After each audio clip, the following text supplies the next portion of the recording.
Hello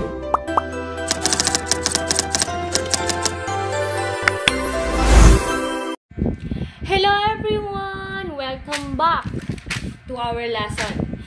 So, today, ang ituturo ko sa inyo ay ang slope and intercept equation. So, paano nga ba mag-solve ng slope intercept equation and paano ka mag-graph nito? So, tuturuan ko kayo niyan.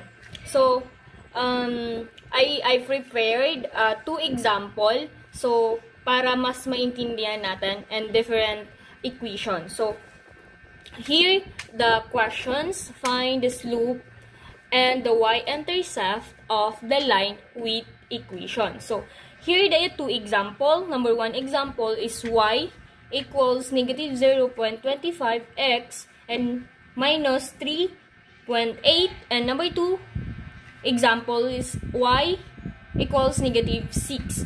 So, yan is, susolve natin siya. And i-graph natin siya. So, ready na ba? So, let's do it!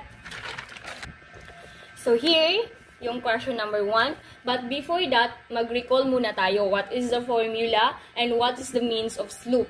So, okay? When we say slope, tell us is formula. So, when we say slope, is ang symbol niyan or refer, it's M. So, rise and run. So, when we see rise is a change and y up, or down siya. So, when we say run is change and x left or right. So, yan. So, what is the formula of slope intercept equation? So, remember this. So, para madali nyo may answer yung equation. So, remember y and m equals mx plus b. So, what this means of m is our slope. And b is our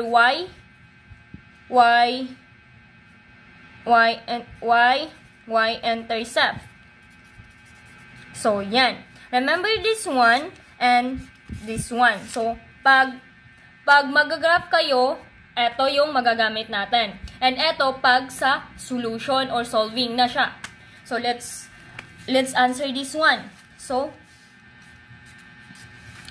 y equals 0.25x to 3.8 minus. So, here, this one, guys, eto is our what? Yes, this is our slope. This is our m. So, m equals negative 0.25. So, yan. So, our b is, balik tayo dito. So, this one is our y-intercept. Ito. So, 3 may negative 3.8. Kasi, alisin lang natin to at ito yung matitira. Ito. So, yan. So, ang equation is binigay na niya yung slope and y-intercept. So, yan. So, pag i-graph natin siya, ipag-solve natin siya, is magiging m, final na siya, 0, negative 0.25, and our y-intercept is 0, and negative 3.8. Saan nagmula yung 0 is yan yung x natin dito. Equivalent yan is 0 na siya. Parang ganito siya. 0 minus 3.8. Yan, diba? Yan siya. So, the same lang siya dito. So, before tayo mag-proceed, gumawa muna tayo ng table para madali tayong makagraph. So, okay. Mag-create tayo or gumawa tayo ng table para madali natin siya. So, this one, mag-start tayo sa x. And ano yung equation natin? Y equals negative 0.25x minus 3.8. Yan. So, nandito is 0. So, negative 3.8 and 4 negative 4.8. So, yan. So, ito yung i-graph natin kasi gumawa na tayo ng table. So, you're gonna ask me kung saan nagmula yung 4.8. Ituturo ko yan mamaya sa graph. Kasi, we have the slope na sinasabi niya kung ilang step ka magra-rise and ilang ka step ka ilan yung iraran nung equation. So, ang binigay na step nito is negative 1 over negative 1 and 4. Yan yung equation binigay na step nung m natin na equals 0 and negative 0.25. Yan. So, let's graph it and magbalik tayo ulit dito. So, para mas maintindihan ninyo. So, ito, nag-prepare na ako ng graph para hindi tayo mahirapan mag-graph na. So, here, nakikita nyo yung tuldok dito. Yan yung 0, negative 3.8 natin na y, enter self. Yan siya. Ito yung 0, nakikita nyo yung 0 dito sa x, and dito. Ito, imagine, ito is nandito yung 3.9, and dito yung 3.8, negative, ana siya.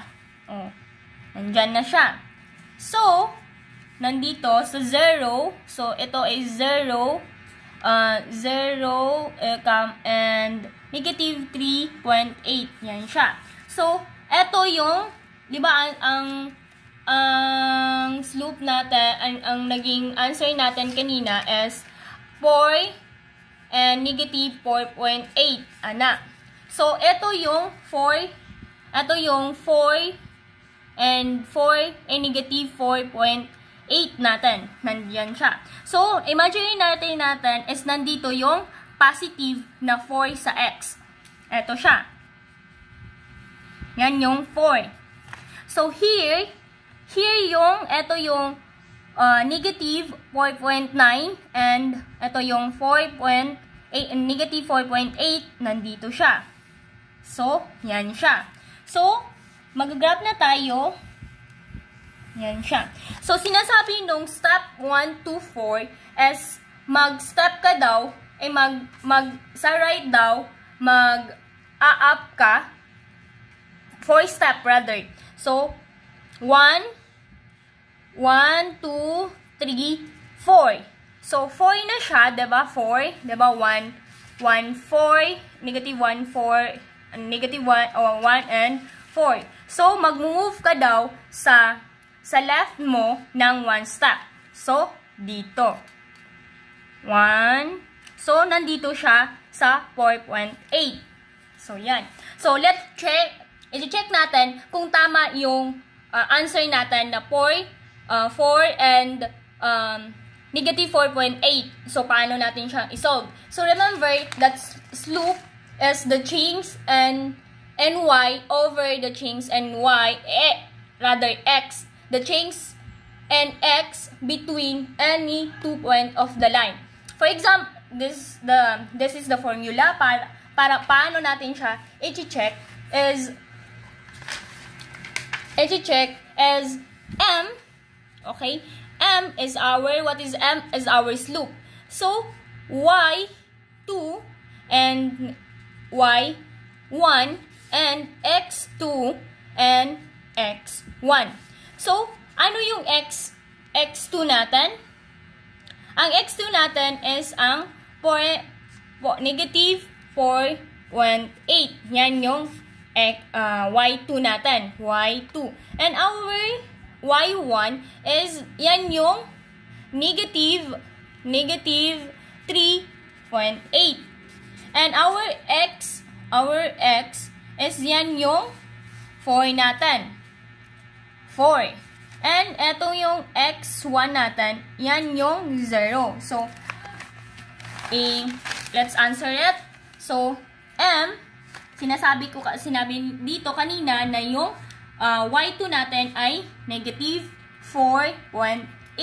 So, minus daw siya sa negative 3.8. So, yan. So, ang x2 natin ay 4. So, minus siya sa x1 natin na 0.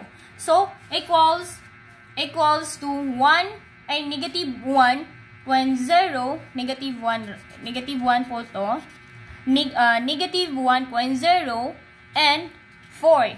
So, i-divide natin yan. So, lalabas yung slope natin kanina na 0 and negative 0.25. Diba? So, balik tayo doon kung tama yung answer natin kanina. So, here. So, ang slope natin kanina ay 0.25. So, the same siya doon sa checking natin. 0.25.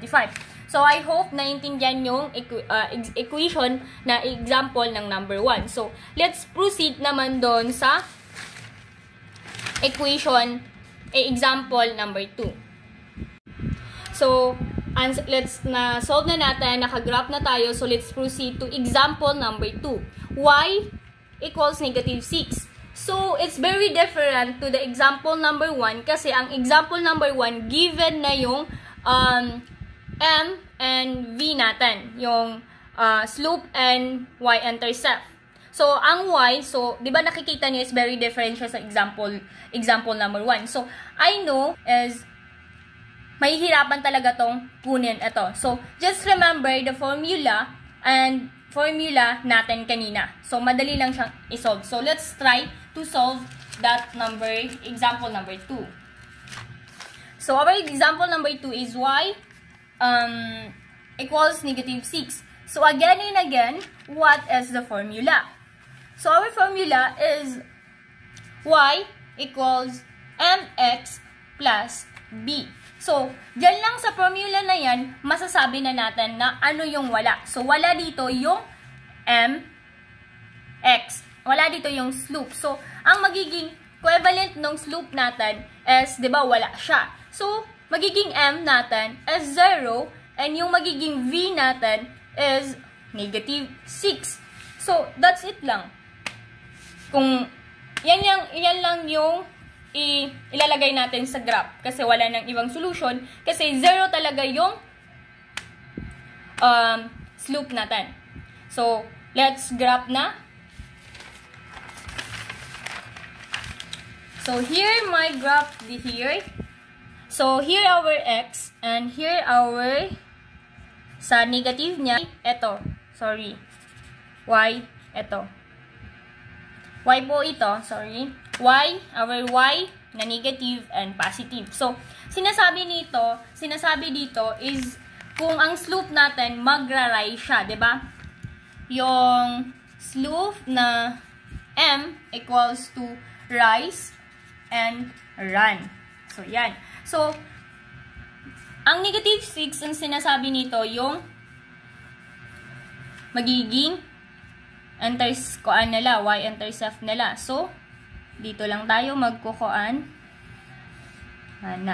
So, nag-run siya, pero hindi siya nag-rise. Kasi nga, 0 yung rise niya. So, wala na. That's it. Ang tawag dito, by the way, ang tawag dito na graph ay 0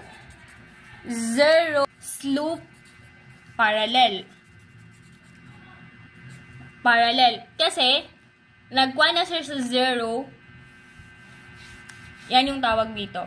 So, I hope naintindihan lahat. So, again and again, just remember the formula. So, you can, madali natin ma-answer yung isang equation and madali natin siya mag-graph. So, I think that's all and thank you everyone!